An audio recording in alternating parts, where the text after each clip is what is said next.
2 1। नमस्कार विद्यार्थियों, एक बार पुनः आपका स्वागत है इतिहास के आईने में भारत नाम की इस सीरीज में। ये इस सीरीज का तीसरा अंक है और मेरे साथ हैं प्रोफेसर संजीव वैद सर। आज का हमारा जो विषय है वो एक ऐसी शख्सियत के विषय में है जिन्हें न सिर्फ भारत का बच्चा बच्चा जानता है बल्कि बच्चा बच्चा उस शख्सियत की अहमियत, उस शख्सियत की भूमिका के विषय में और ज्यादा से ज्यादा जानना चाहता है। शख्सियत का नाम है सरदार वल्लभ भाई पटेल, लौह पुरुष सरदार वल्लभ भाई पटेल। तो चलिए इनके विषय में, इनके राजनीतिक विचारों के विषय में, इनकी भूमिका के विषय में, जो भारत का एकीकरण किया गया, ये जो भारत का जो नक्शा हमको आज जैसा दिखाई देता है, इस नक्शे को ऐसा बनाने में इनकी क्या भूमिका रही है, इसके बारे में हम हमारे गेस्ट से जानते हैं। सर जी। जी सर। सरदार वल्लभ भाई पटेल, यूं कहूंगा कि लौह पुरुष सरदार वल्लभ भाई पटेल, सबसे पहले तो हम इनके राजनीतिक विचार जानना चाहेंगे कि इनकी पॉलिटिकल आइडियोलॉजी क्या थी, क्या इनके विचार थे, किस तरीके से ये किस दिशा में, किस तरीके से ये मास मूवमेंट को लेकर के जाना चाहते थे। सर देखिए, सरदार पटेल साहब की जो राजनीतिक विचारधारा है वो एकदम क्लियर है जी। मैं आपको बता दूं, सरदार पटेल ने कभी भी अपनी राजनीतिक विचारधारा को शब्दों में व्यक्त नहीं किया जी। उनकी एक विशेषता थी कि वो एक्शन में बिलीव करते थे जी। उन्होंने अपने कार्यों के द्वारा अपनी राजनीतिक विचारधारा को व्यक्त किया हमेशा जी। सरदार पटेल मतलब कोई लेखक या बौद्धिक व्यक्ति नहीं थे, वो विशुद्ध रूप से व्यवहारिक व्यक्ति थे। और मैं तो उनको लौह पुरुष भी कहता हूँ, आधुनिक राजनीति का चाणक्य भी उन्हें कहा जा सकता है। जिस प्रकार प्राचीन काल में चाणक्य के नेतृत्व में चंद्रगुप्त मौर्य ने एक अखंड भारत का मौर्य साम्राज्य की स्थापना की थी, वैसे ही सरदार पटेल के नेतृत्व में आधुनिक राष्ट्र का निर्माण किया गया है। पटेल साहब एक मजबूत, एक संघात्मक शासन प्रणाली के पक्षधर थे। पटेल साहब एक ऐसे भारत का निर्माण करना चाहते थे जो कि पूर्णतः धर्मनिरपेक्ष हो और मजबूत हो, संघात्मक शासन प्रणाली से युक्त हो और केंद्रीकरण की प्रवृत्ति के वो समर्थक थे। मतलब कहीं ना कहीं पटेल साहब इस बात को जानते थे कि इस देश को मजबूत तभी बनाया जा सकता है जब आप उसके भीतर मजबूत लोहे जैसी दीवारें खड़ी कर सकें, एक मजबूत संविधान, एक मजबूत आधार, एक मजबूत केंद्र सरकार वहां पर स्थापित हो। तो स्पष्ट रूप से वो संघात्मक शासन प्रणाली के पक्षधर थे और उनके दिमाग में एक वो छवि थी कि एक अखंड भारत का निर्माण किया जाए।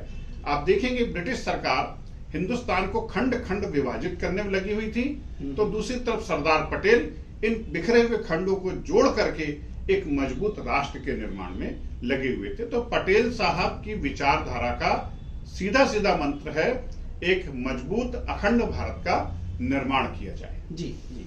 सर एक चीज जो है, जैसे सरदार वल्लभ भाई पटेल जो है वो भारतीय संविधान निर्मात्री जो सभा थी उसमें भी एक बहुत अहम भूमिका में दिखाई दे रहे हैं। तो मेरा सवाल ये है कि भारतीय संघ जो है उसके निर्माण में सरदार वल्लभ भाई पटेल की भूमिका कहाँ तक है और किस तरीके से उन्होंने अपनी भूमिका को निभाया है। देखिए, जब अंतरिम देश आजादी की डगर पर था तो एक अंतरिम सरकार का गठन किया गया जी। उस परिषद के उपाध्यक्ष जवाहरलाल नेहरू बनाए गए और गृह मंत्रालय का जो प्रभार था वो पटेल साहब को सौंपा गया जी। सरदार पटेल के नेतृत्व में पूरे देश एक अखंड भारत का निर्माण करना था जी। और उसी वक्त जो भारत का वायसराय था लॉर्ड माउंटबेटन, उसने अपना माउंटबेटन प्लान भी पेश किया जी। जिसे हम लोग मजाकिया शब्दों में वाल्कन प्लान भी कहते हैं। अच्छा। माउंटबेटन प्लान में 3 हिस्से थे। भारत की वो देशी रियासतें जो भारत में शामिल होना चाहती हैं वो भारत में शामिल हो जाएं। नंबर 2, वे देशी रियासतें जो पाकिस्तान में जाना चाहती हैं पाकिस्तान में शामिल हो जाएं। और तीसरे नंबर पर उन्होंने तमाम देशी रियासतों को एक विकल्प दे दिया कि यदि आप भारत और पाकिस्तान दोनों में नहीं जाना चाहते हैं तो आप अपना स्वतंत्र निर्णय ले लें। मतलब माउंटबेटन प्लान के जो सार था वो यही था कि इस देश को छोटे छोटे टुकड़ों में बांट दिया जाए जी, जी, जी। मतलब एक ऐसा कि आप राजस्थान से अगर आप उत्तर प्रदेश में जा रहे हैं तो आपको वीजा लेना पड़ेगा, पासपोर्ट लेना पड़ेगा।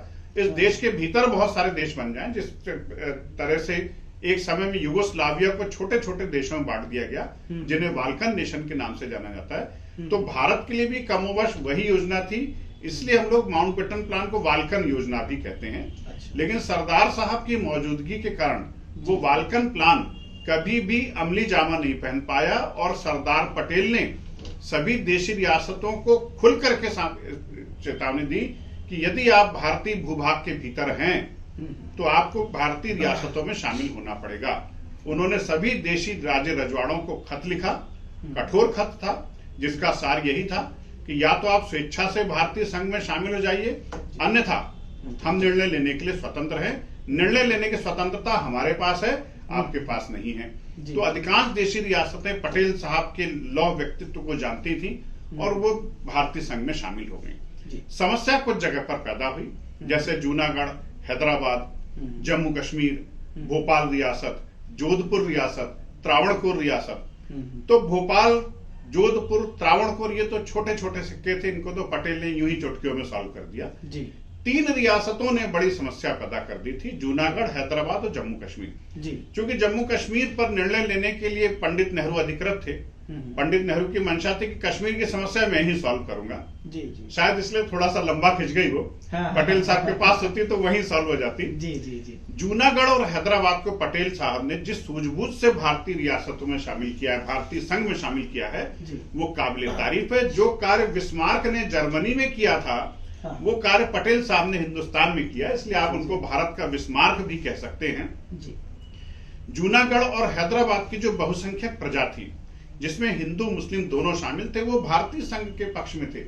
लेकिन वहां के जो नवाब थे, जूनागढ़ का नवाब था महावत खां, हैदराबाद का निजाम था उस्मान अली खान, ये पाकिस्तान में शामिल होने के पक्ष में थे। कहीं ना कहीं जिन्ना साहब के द्वारा उनको चारा फेंका गया था कि आप हमारे साथ शामिल होंगे तो आपको बहुत सारे लाभ मिलेंगे। भोपाल के नवाब हमीदुल्ला खान को भी ऐसा ही चारा फेंका गया। तो जो है, हैदराबाद के निजाम ने तो बाकायदा पूरी तैयारी कर ली। आपने सुना होगा 2 साल पहले केस भी बैंक ऑफ इंग्लैंड का एक निजाम फंड केस सामने आया। निजाम ने तो हथियार खरीदने के लिए बैंक ऑफ इंग्लैंड में पैसे तक जमा कर दिए थे। तो जो है, सरदार पटेल ने हैदराबाद के, पहले जूनागढ़ के बारे में बात कर ली। पहले जूनागढ़ का मसला था। महावत खां और उनका प्रधानमंत्री भुट्टो पाकिस्तान में शामिल होने का निर्णय ले चुके थे, लेकिन सरदार पटेल ने पुलिस कार्रवाई की तो महावत खां और प्रधानमंत्री भुट्टो पाकिस्तान भाग गए। जूनागढ़ में संयुक्त राष्ट्र संघ की देखरेख में जनमत संग्रह किया गया और जूनागढ़ की बहुसंख्यक प्रजा ने, जिसमें जूनागढ़ के मुसलमान भी शामिल थे, उन्होंने इंडियन यूनियन में शामिल होने का निर्णय लिया। अब रही बात हैदराबाद की, तो हैदराबाद का जो निजाम था वो जिन्ना के सीधे संपर्क में था और पूरी विस्तृत उसने तैयारियां कर ली थी। सरदार पटेल ने भारतीय सेना की मदद ली और ऑपरेशन पोलो चलाया। ऑपरेशन पोलो की मदद से हैदराबाद रियासत की सेना को इंडियन आर्मी ने डिफीट किया और निजाम को भारतीय संघ के साथ हस्ताक्षर करने के लिए बाध्य किया, विवश किया। लेकिन हैदराबाद पर भी हमने जो है जनमत संग्रह के बाद निर्णय लिया। पटेल साहब के नेतृत्व में कोई भी कार्रवाई असंवैधानिक नहीं हुई है। बाकायदा वहां की जनता से पूछा गया। संयुक्त राष्ट्र संघ की देखरेख में हैदराबाद में भी रेफरेंडम हुआ। हैदराबाद की बहुसंख्यक प्रजा ने भी भारत के साथ विलय पर अपनी सहमति जताई और जनता के निर्णय के बाद जूनागढ़ और हैदराबाद को इंडियन यूनियन में शामिल किया गया। ये महत्वपूर्ण निर्णय थे। बाकी भोपाल, जोधपुर और त्रावणकोर को तो बड़ी आसानी से पटेल साहब ने मिला लिया और बाकी सभी रियासतें भारतीय संघ में शामिल हो चुकी थी। तो वास्तव में एक बिस्मार्क की तरह कूटनीति से जो पटेल साहब ने काम किया, यह कार्य शायद उस वक्त की राजनीति में कोई और राजनेता इस कार्य को अंजाम तक नहीं पहुंचा सकता था। यह क्षमता सिर्फ पटेल के पास ही थी। जी बिल्कुल बिल्कुल। यहाँ से हमने ये तो देख लिया सर कि जो संविधान सभा बनी वहां से लेकर के जो हमें भारत का वर्तमान नक्शा दिखाई देता है, उस नक्शे के जो वास्तविक चित्रकार है वो सरदार पटेल साहब हैं। लेकिन अगर हम थोड़ा सा और पीछे जाएं तो आजादी के पहले यानी 1947 के पहले जो सरदार पटेल साहब का व्यक्तित्व है या जो उनके जो कार्य प्रणाली है, उस पर भी आप थोड़ा सा प्रकाश डालें विद्यार्थी के हित में सर। बिल्कुल साहब, पटेल साहब जो हैं अभी सरदार बने नहीं है, राजनीति में शुरुआत ही हो रही है। एक वकील के रूप में स्थापित हुए। गांधी जी से मिले, गांधी जी से प्रभावित हुए, गांधी जी के साथ कुछ आंदोलनों में उन्होंने भाग भी लिया। लेकिन भारतीय राजनीति में पटेल का एक मजबूत स्तंभ के रूप में उभरना 1928 के बारडोली सत्याग्रह के बाद ही हो पाया। मैं बारडोली गुजरात के एक तालुके का नाम है। वहां पर बॉम्बे सरकार ने, बॉम्बे सरकार के अंतर्गत गुजरात आता था, लगान में बेतहाशा वृद्धि कर दी। कहां 4.5% और कहां 29% की वृद्धि। इतनी बेतहाशा वृद्धि बारडोली के किसान बड़े परेशान, कितना लगान तो नहीं देंगे साहब। उन्होंने गांधी जी को आमंत्रित किया। गांधी जी ने इस बार अपने एक युवा गुजराती नेता पटेल, सरदार वल्लभ भाई पटेल को इस आंदोलन से निपटने के लिए भेजा। वल्लभ भाई पटेल बारडोली के किसानों के साथ मिले और किसानों के साथ मिलकर के उन्होंने अहिंसक तरीके से गांधीवादी मार्ग पर चलते हुए सत्याग्रह किया, जिसे इतिहास में बारडोली सत्याग्रह के नाम से जाना जाता है। और यह सत्याग्रह सफल हुआ। मुंबई सरकार मजबूर हो गई। उन्होंने लगान वृद्धि के मामले की जांच के लिए एक कमेटी भी गठित की, जिसका नाम है मैक्सवेल ब्रूमफील्ड इंक्वायरी कमीशन। इस इंक्वायरी कमीशन ने लगान वृद्धि को असंवैधानिक ठहराया और लगान को वापस घटा दिया गया।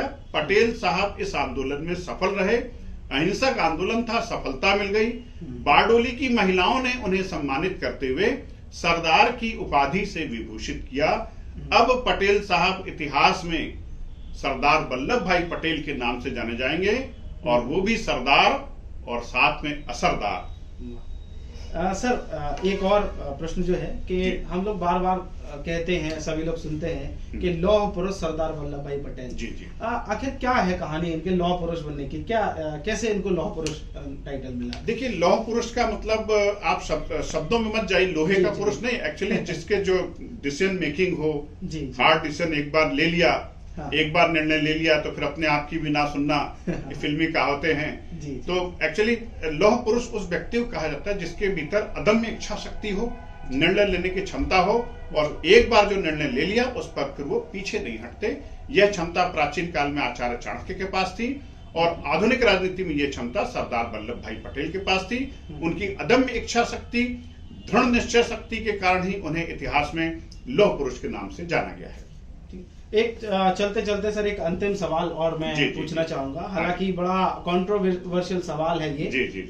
कई बार बच्चों के मन में रहता है। एक बार जो है बहुत सारे बच्चे मुझे भी ऐसे मिलते हैं, बहुत सारे विद्यार्थी ऐसे मिलते हैं जो ये प्रश्न पूछते हैं।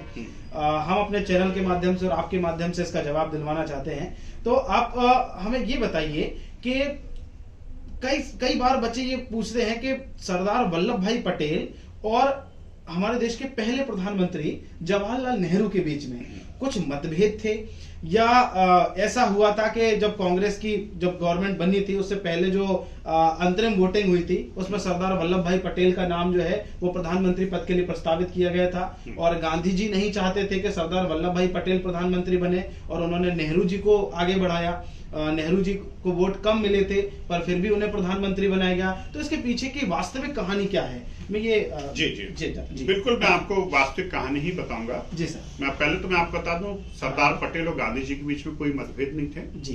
पटेल और नेहरू के बीच में कोई मतभेद नहीं थे। जी। हो सकता है थोड़े बहुत हो, लेकिन मतभेद वाली या मनभेद जैसी स्थिति देखने को नहीं मिलती है। जी। वो तो इतिहास की गलत तरीके से व्याख्या करने वाले कुछ लोग इस प्रकार की बातों को फैला देते हैं। जी। हाँ, लेकिन ये सत्य है कि भारतीय राष्ट्रीय कांग्रेस की जो वर्किंग कमेटी थी, कार्य परिषद थी, उसके अधिकांश सदस्य सरदार पटेल को प्रधानमंत्री बनाने के पक्ष में थे। लेकिन गांधी जी की व्यक्तिगत इच्छा थी कि पटेल की जगह नेहरू को मौका दिया जाए, और उसके पीछे गांधी जी की स्पष्ट मंशा थी कि वो जानते थे कि पटेल साहब जो है अस्वस्थ हो चुके हैं, बुजुर्ग हो चुके हैं, नेहरू में युवा हैं, नेहरू के पास एक विदेश नीति का एक अच्छा अनुभव है, वो ब्रिटिश सरकार से निगोशिएशन कर सकते हैं, नेहरू में विदेश मंत्रालय को संभालने की काबिलियत थी, और जब देश आजाद हो तो हमें एक ऐसे प्रधानमंत्री की आवश्यकता थी जो दीर्घ काल तक शासन कर सके और जो अंतर्राष्ट्रीय राजनीति में भारत को तत्काल स्थापित कर सके। वो सभी क्षमताएं नेहरू के पास थी। और दूसरी बात यह है कि 1950, आप तो पॉलिटिकल साइंस के बहुत अच्छे प्राध्यापक हैं, जी सर, अगर मैं गलत हूं तो मुझे टोक दीजिएगा। 1951 में लोकसभा के पहले चुनाव हुए थे और नेहरू प्रधानमंत्री बने थे। उसके पहले सरदार पटेल की मृत्यु हो चुकी थी, पहले लोकसभा चुनाव के पहले। तो गांधी जी चाहते भी तो पटेल स्वतंत्र भारत के पहले प्रधानमंत्री नहीं बन पाते। और आप देखेंगे नेहरू को प्रधानमंत्री बनाने का जो सकारात्मक परिणाम हमें सामने आया कि जैसे ही देश आजाद हुआ तो पूरी दुनिया जो है दो ध्रुवी थी, साम्यवादी देश और पूंजीवादी देश। लेकिन नेहरू ने अपनी सूझबूझ से बीच का रास्ता निकाला और गुटनिरपेक्षता की नीति को प्रमोट किया। और जैसे ही देश आजाद हुआ, जैसे ही लोकसभा के पहले चुनाव हुए, तो आप देखेंगे पूरी दुनिया भर से भारत को जो है सकारात्मक सहयोग प्राप्त हुआ है जी। वो इसी कारण प्राप्त हुआ क्योंकि नेहरू में दूरदर्शिता थी, नेहरू विदेश नीति में माहिर थे, युवा थे और लंबे समय तक उनमें शासन करने की क्षमता थी। पटेल साहब वृद्ध हो चुके थे और पटेल साहब गृह मंत्रालयों के मामले में तो निस्संदेह उनके जैसा कोई व्यक्ति नहीं था, लेकिन जहां तक विदेश नीति की बात आती है तो नेहरू जैसा कोई दूसरा नहीं था उस समय। इसलिए गांधी जी ने पटेल साहब से प्रार्थना की और पटेल साहब ने भी बिना कोई शर्त रखे अपने आप को पीछे कर लिया। आप देखिए दोनों महापुरुषों के बीच में कितना अच्छा तालमेल था। गांधी जी ने सिर्फ प्रस्ताव दिया और पटेल साहब ने अपने आप को बैकफुट पे ले गए और नेहरू को आगे कर दिया। भारतीय राजनीति में इस प्रकार के उदाहरण आपको विरले ही मिलेंगे, कोई अपने आप को पीछे करके दूसरे को आगे करे, नहीं तो यहाँ तो टांग खिंचाई होती है। आप इतना अच्छा तालमेल पटेल और नेहरू के बीच में देख सकते हैं, ये ऐसा एग्जाम्पल तो भारतीय राजनीति में मेरे ख्याल से दूसरा नहीं मिलेगा। बिल्कुल सही बात है सर कि ये भारत का सौभाग्य ही रहा है कि उस समय हमारे पास एक साथ में इतने विशाल व्यक्तित्व वाले इतने ज्यादा लोग थे। शायद ये स्वतंत्र भारत के बाद अभी तक कभी ऐसा नहीं हो पाया कि इतने ज्यादा महान शख्सियत हमें एक साथ समकालीन समय में मिल पाए, एक साथ मिले। जी बिल्कुल विद्यार्थियों, आज के लिए हमारा ये जो अंक है ये इतना ही है। और आप अगर स्वयं किसी विषय पर कोई वीडियो चाहते हैं, सर के विचार जानना चाहते हैं, हम चाहते हैं कि हमारी टीम आपकी सहायता करे, तो आप हमें कमेंट बॉक्स में जरूर बता दें कि आप किस विषय पर या किस महान शख्सियत पर वीडियो लेक्चर चाहते हैं, वीडियो के माध्यम से जानकारी चाहते हैं। तब तक के लिए धन्यवाद, नमस्कार, जय हिंद।